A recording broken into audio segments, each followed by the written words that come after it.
আমেরিকার বিরুদ্ধে ইরানের প্রতিশোধ শুরু। সিরিয়ায় থাকা মার্কিন সেনা ঘাঁটিতে হামলার দাবি ইরানের, খালি হচ্ছে দূতাবাসগুলো। ইসরায়েল ও যুক্তরাষ্ট্রকে চরম শাস্তি দেওয়ার হুঁশিয়ারি আয়াতুল্লাহ আলী খামেনির। ইরানের সরকার পতন চান ট্রাম্প, পারবেন কি?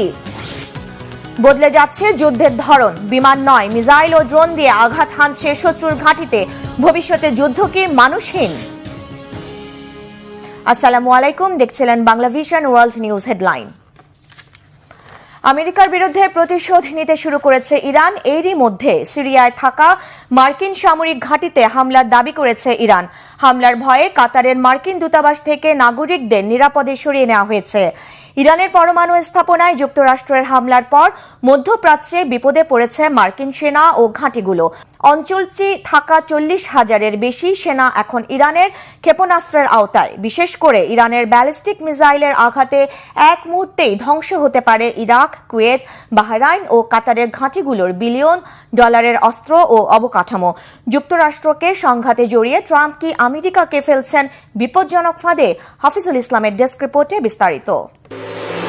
মধ্যরাতে পৃথিবীর আরেক প্রান্ত থেকে ইরানে ছুটে এলো B-2 স্পিরিট বোমারু বিমান। আঘাত হানল মাটির প্রায় 30 তলা বিল্ডিংয়ের সমান গভীরে লুকিয়ে থাকা ফোর্দোসহ 3টি পরমাণু স্থাপনায়। গত 2 দশকে এমন পদক্ষেপ নেয়ার সাহস করেননি কোনো মার্কিন প্রেসিডেন্ট। ইসরায়েলকে বাঁচাতে গিয়ে ডোনাল্ড ট্রাম্প ভয়াবহ ঝুঁকিতে ফেলেছেন মধ্যপ্রাচ্যে ছড়িয়ে থাকা